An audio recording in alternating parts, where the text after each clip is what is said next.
Not bitter, just better. The all-new Everton podcast.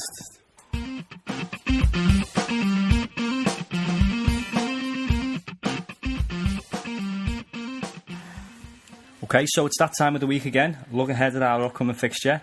This time around, an away trip to Southampton. Early kick-off on Saturday. Early kick-off, and it's a long trip that for the Evertonians, with the Blue Boys going down there. What time do they have to leave? 11 in the night, or maybe, or 2 in the morning, maybe? No, I think the coaches, because it'll be quiet going down there, I think the coaches are leaving about 4 or 5 in the morning to try and get there for midday. So, well, you need to. Well, there won't be any bars open about 10 in the morning, will there? No, I think the bar will be on the coach. Probably get people drinking from about 6 in the morning, do you think? Yeah, well, probably. They're or probably staying on it from the night before. Staying on it from the night before, knowing the Blues away fans. I guarantee you, though, it'll be a sellout down there. Yeah. Even though it's the furthest trip that the Blues can make. It's one of those games you'd love to be down there again, but work again, innit? Yeah, work commitments and. It's just so far as well, isn't it? I mean, you're probably better flying down there, aren't you? Yeah. If you've got that foresight and booking in advance, but then you probably change the fixture around like they have done. We'd probably end up getting in at 1 o'clock, and you'd move the kick-off back to 12:45. Exactly, and I'm hopeful to at some point visit every ground in the country, and I've never been to Southampton, so I need to get that sorted. Yeah, forgot to say welcome to our YouTube listeners. Hello, YouTube. Oh, 6 here. Hello. So, Southampton 8th in the table at the moment. Yeah, a few months ago they were probably hoping for a little bit higher than that. I would say they were up there challenging with ourselves. Yeah, pushing us before United we had that great run of form. They were, and the season, I suppose you could say, has probably tailed off a little bit for them towards the end. I mean, you look at the league now, and they're not really that many points ahead of the likes of Crystal Palace, are they? They're on 49 points. Crystal Palace are on 43. So 6 points ahead of Palace. I mean, if someone had said, that was going to happen in, I don't know, going back to January, you'd have laughed at them. I'm sure I heard, though, that 8th, if they managed to hold on to 8th, it would be the highest ever Premier League finish. Which... you're probably right, yeah. Yeah, even in the glory days of Southampton, if there were any in the Premiership era... Are we talking when Matt Letizia used to just absolutely... They were still relegation candidates, and fodder for teams, really, weren't they? They did have Francis Benali at centre-half. Class him, great Muzzy. It was good Muzzy, I'll give you that. Yes, but, a decent season for Southampton, who have been... A lot of good players. A lot of good players, great manager in Pochettino, who a lot of big clubs are now sniffing around. Including Man U? Including possibly Man United. This story's just broke before while we've been recording the podcast. He's been manager there for season and a half, 2 years. He could already speak a little bit of English then. We know he can speak English now, but he still does his interviews and his post-match interviews in Spanish from Chile. He's from Chile, isn't he? I thought he was from Argentina.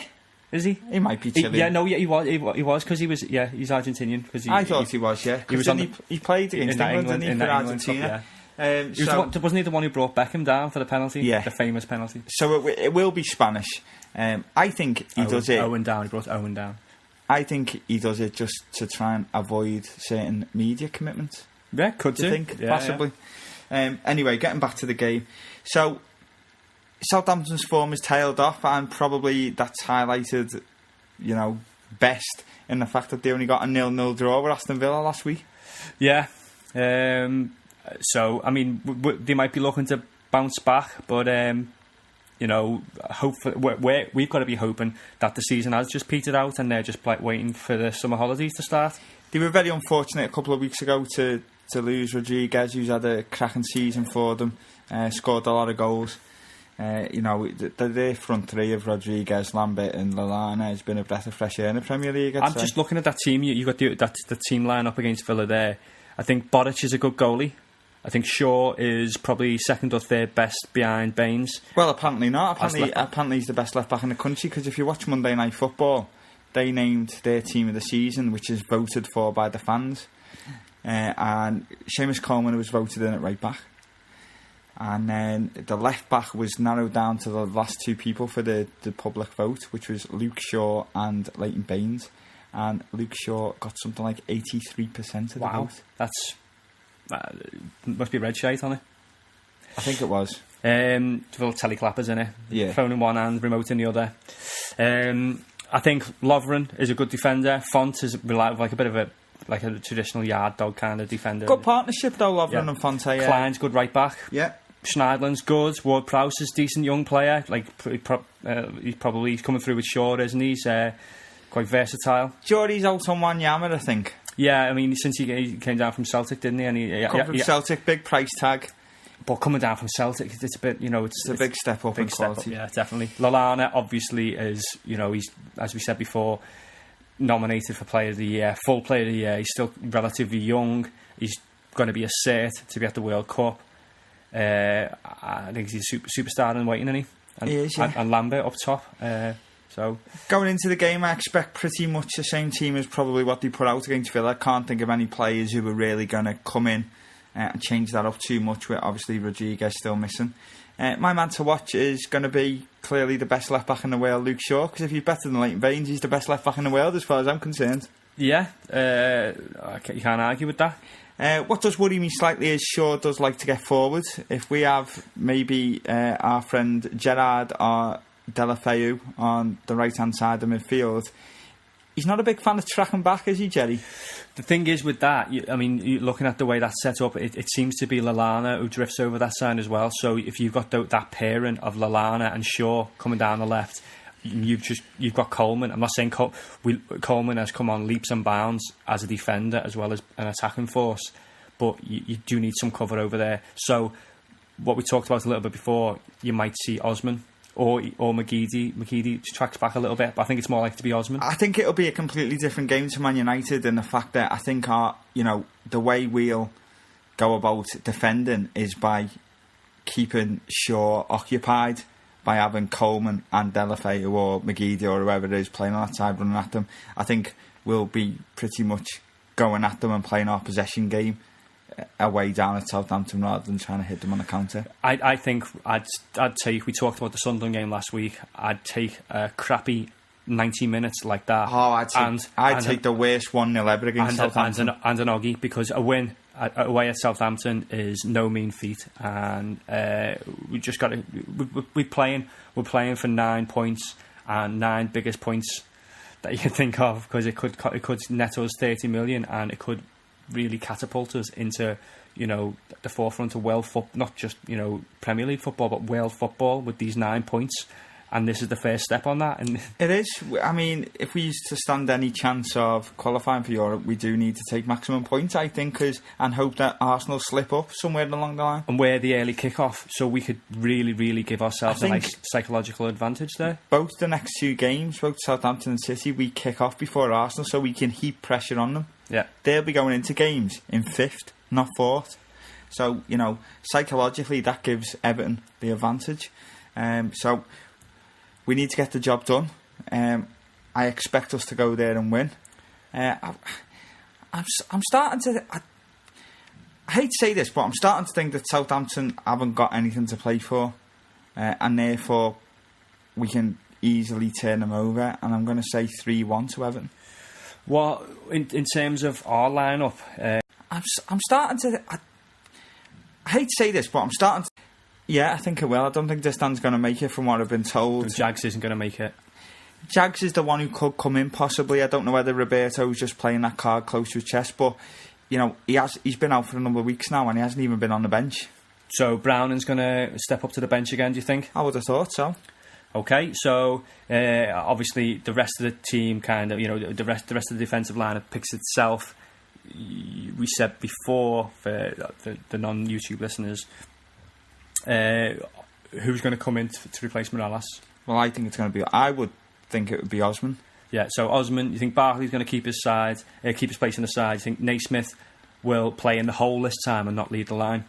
Yeah, possibly. Yeah, I think that's the way he's going to go. Against the bigger teams, he'll play Lukaku on the right, Naismith up top. I think he will play Naismith in the hole. No, I think it'll be Naismith on the right, Barkley, and then Osman going out towards the left and linking up with Bainesy. I don't think he'll go with Naismith out wide. I think he's determined to keep him in the middle, because I think his positional play there is far better than it is out wide. In that case, then, I think you've got to be looking at Barkley on the bench. Okay.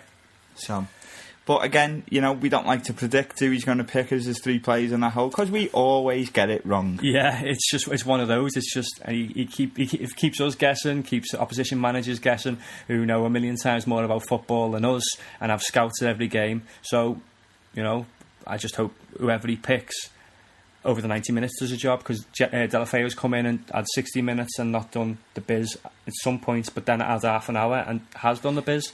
So out of 90 minutes, we just want a whole team performance, and if not a performance, just a crappy, horrible 1-0 own goal like the Sunderland game a couple of weeks ago. Yeah, I'll take that all day. So, you know, safe journey to all the Blues going down there. Hopefully none of the coach drivers fall asleep at the wheel being that early in the morning. And, you know, hopefully no one has a bad pint on the way down there. Oh, those toilets will be bad. It's not a away coach all the way down there. The toilets will be full by about... I'm going to go as by the Rocket on Queen's Drive. Yeah, you'll have that. So they've then got another 300 miles with no toilet and stinky, eggy beer farts. Do you think it'd still be a boss journey with a win with the sing-song, or do you think it is just too far? I think it's massively far. I think you will be singing Roberto Had a Dream all the way down there non-stop for 7 hours though. On the way back though, you've got time to have 3 hours of singing, a little bit of a power nap, and then get another 3 hours of singing in there. I think by the time the way back comes, everyone will just be too drunk to sing. I think there'll be people who can't actually speak. Yeah.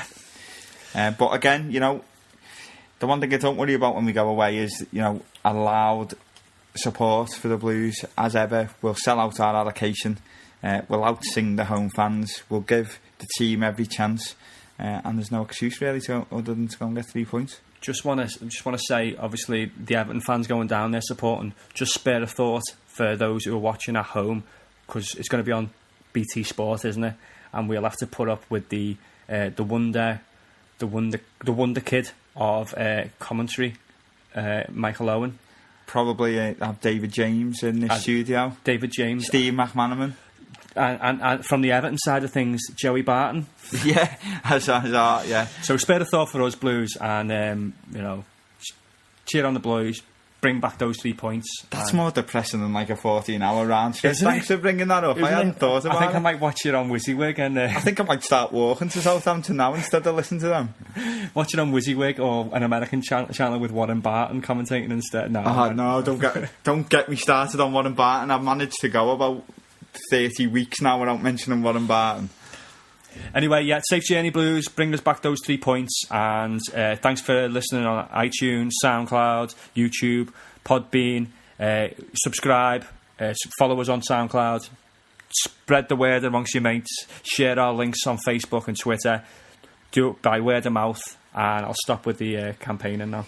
We've had loads of people asking us recently about what are we going to do over the summer podcast. Well, no, we haven't. No one's asked because no one's bothered, but we're going to tell you anyway.